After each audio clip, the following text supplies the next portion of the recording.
What's going on, Jerome's? Beautiful Monday. Birds are chirping and stuff, and it's time for another Vikings news dump. So, it's starting to feel closer. Minute 2 preseason games in the bag, 1 more to go, and then 3 weeks from today, Monday Night Football against stupid Bears. Right now, we're watching them in preseason. They're creaming in their jeans because, Lode.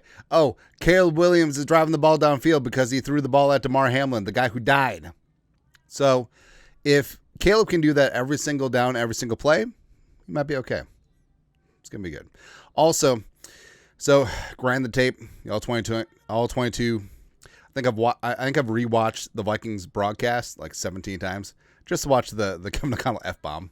It's good. F me. Liverpool won. It was a very near-run thing, but it's okay. Also, so this time you remember last year, so I got a buddy who's a hardcore Packers fan, and just feel dirty every single year, right? Because last year we got him an Aaron Jones jersey. Aaron Jones Packers jersey, which, my card was just like, you sure? Yeah, they called me up. Hey, we've detected fraud. We don't think that you would actually buy that. This time around, sort of stuck, right? And we know that one of his favorite players from back in the day, Don Magic Man Mahowski, which kind of stinks because, watching the highlights back, like Magic Man was fantastic. Like he made a Pro Bowl, but he's the answer to a trivia question. He was the quarterback before Bert Favre took over that Bengals game in 1992, and then he gone the rest of the way. But I don't know. I just feel like I'm building up karma for the next life, See, because I kind of hope that after, well, this is gonna get deep on a Monday. I hope after this life it's one thing, but if I have to come back, I don't know. I just don't want to come back as like a lizard or something that just gets. Oh no, I don't want to come back as what's something that like a gerbil. Yeah, it'd be terrible, especially for we're at Richard Gere's house. Anyways, I don't know what that accomplished, but I'm trying to do good deeds, right? Trying to do that, right? And I feel like Magic Man was the lesser of evils because he was back before the Packers got decent, right? Allegedly decent. Magic Man was a quarterback when the Packers had to play half their games in Milwaukee because they couldn't sell at Lambeau. No big deal. Hey, but our season ticket list is 54 years long. How come people weren't showing up in the 80s? What happened? But it's okay. Also okay, you Jeromes are hammering this out. purpleftw.net. 15% off of everything, the hats, the fanny packs, the mugs, using preseason, promo code preseason25. Do that up. Also, so I don't understand the show. The wife is hardcore into the summer I Turn Pretty, which, I don't know anything about the show, but if it is about, it's like, hey, the summer I started looking good, then all of a sudden, like, I got attention. I feel like that sends a wrong message. Anyways, the summer I learned how to call screen passes that work, because that's been sort of a bane of the Kevin O'Connell era existence over the last couple years. Well, interior pressure, not being able to run the ball when you needed to, red zone, as well as screen passes, because I feel like the last couple of years, like screen passes around the league, they become in vogue, especially tight end screens. But every single Viking screen pass, like, hey, let's just kneel on it, because that would actually save us yardage. Losing 1 versus losing 3, whether running back, wide receiver, whatever. But this offseason might just be personnel. But the Vikings screen game is definitely taking a quantum leap. You've seen it in the games. You definitely saw it at training camp. So maybe this is finally it. Also, Kevin O'Connell with the beard. Grizzly Adams did have a beard. You should think about that. Hat models look good with a beard. There you go. Also, so we've covered to death that everyone who's looking good. We talked about Miles Price, talked about Max Brosmer, of course, but Brosmer, some more. Vikes fan page, Kevin O'Connell on Max Brosmer. This is post-game presser. Max Brosmer is not waiting to see if the wide receiver is open. He is throwing some of these balls before the wide receiver breaks. He has command of the offense. And I understand that we're the patron saint of overhyping backup quarterbacks in preseason, But I feel like there's something to Brosmer, all right?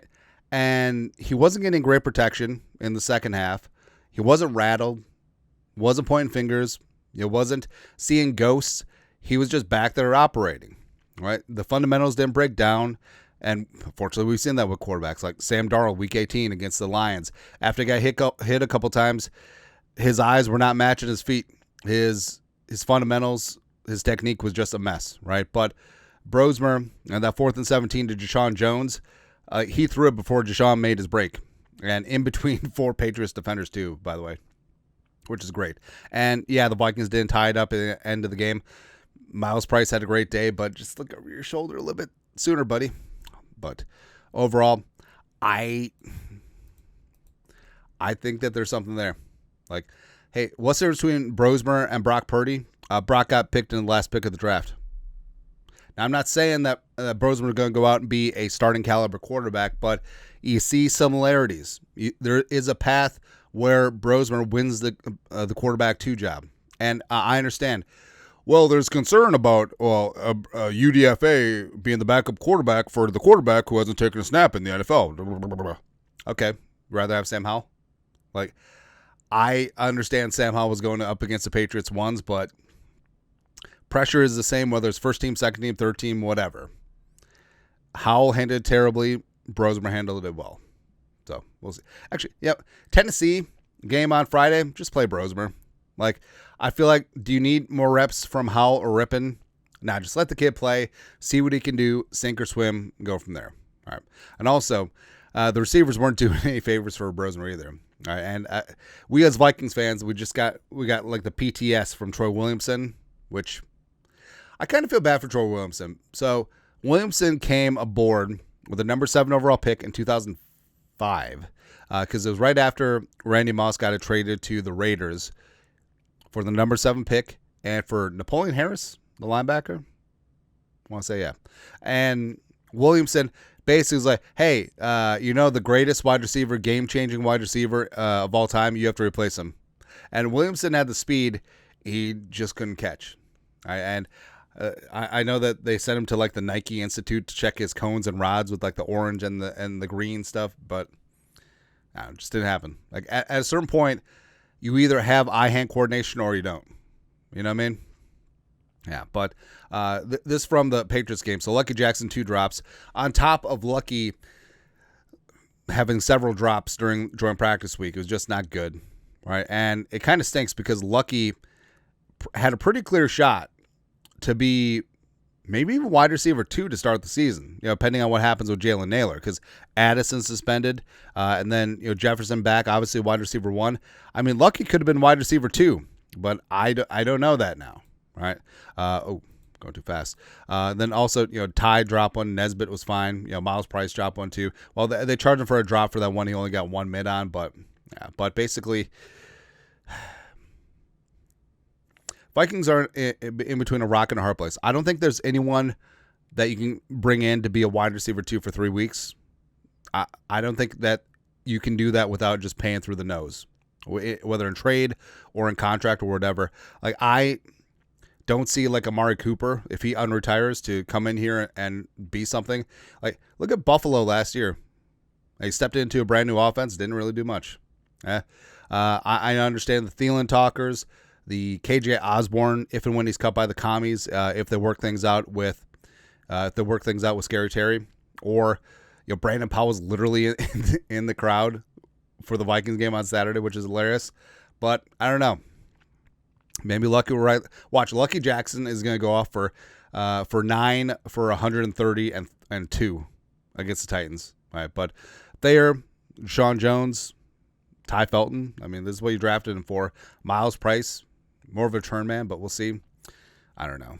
It's just one of those things where it's like you just hope that Jefferson, Hawkinson, Oliver, Aaron Jones, Jordan Mason can hold on the fort until Addison gets back. Yeah. Also, Tyrion Ingram-Dawkins, a rookie from Georgia, fared well against the Patriots.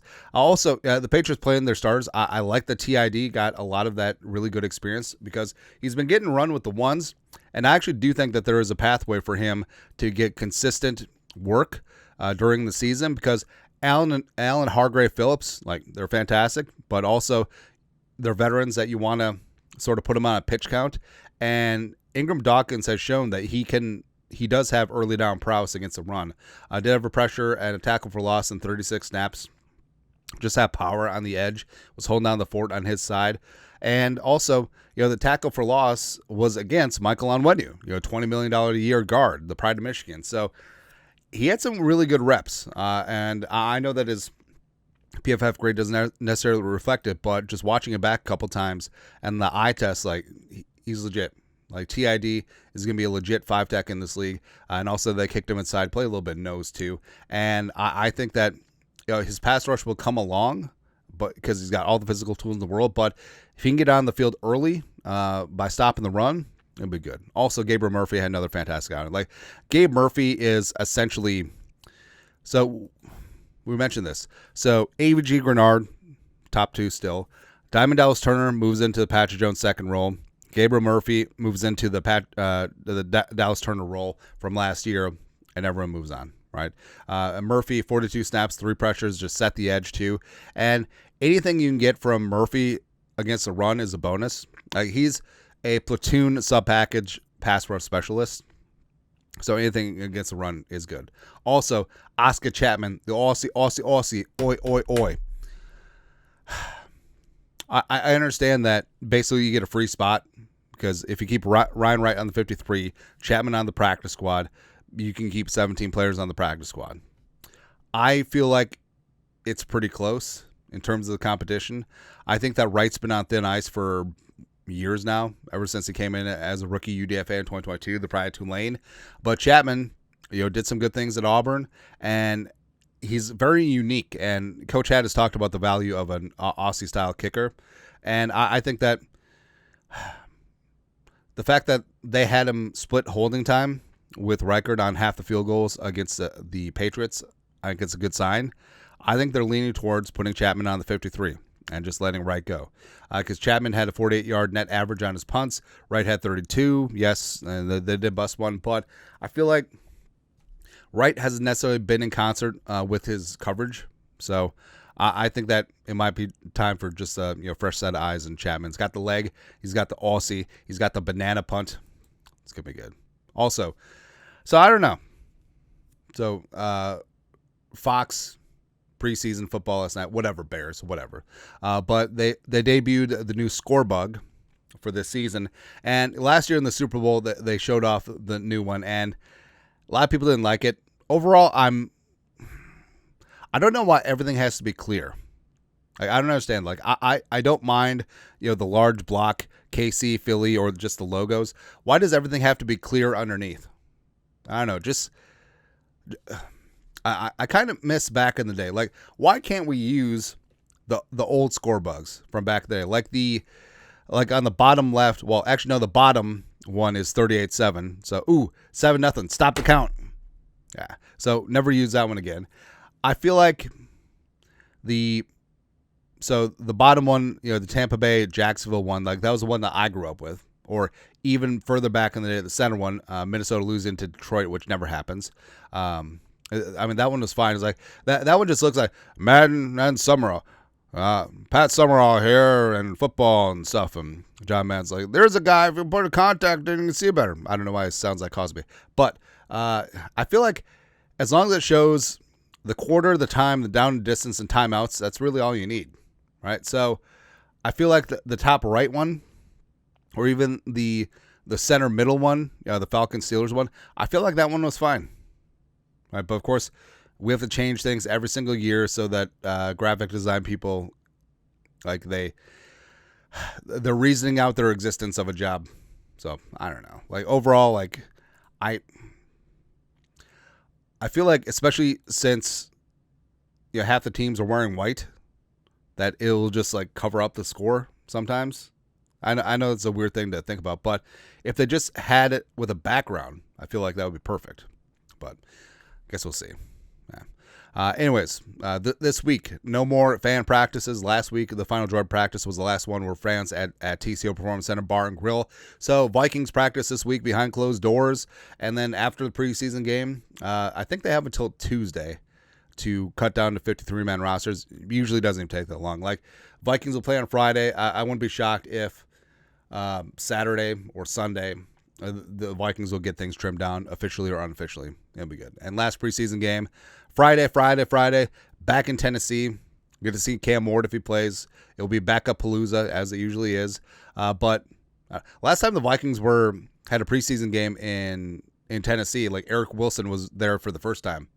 And he made some good plays. Like, he was the defensive MVP in the 4th preseason game. That's how long it's been. Yeah, but Nashville's also a great town. Like, Nashville, on one hand, is overrated, but also Nashville is a very, very fun town. Things can be great and overrated at the same time. I kind of say, I don't want to say it. So the show The Wire, I feel like, is great and overrated at the same time. Don't at me. That's all. Also, JEROME curses in this picture. It's good times. All right. But also this week, Kevin O'Connell has said that Justin Jefferson's going to be ramping things up. And I understand, like, well, first off, he was never going to play in preseason, but I understand fans' frustration about lack of progress. But, he's out there. He ditched the leg sleeve, a couple weeks ago, so he's fine. And run around, jumping around, good spirits. And O'Connell made a good point of, like, hey, we have to get him ready for week 1. Damn the whole chemistry thing with McCarthy. Like, that'll come with time, which I trust because, it's just a freaking Jefferson, right? J.J. McCarthy will figure it out, all right? But overall, like, as of today, we got 3 weeks before Monday Night Football gets the Bears, so we got to see something.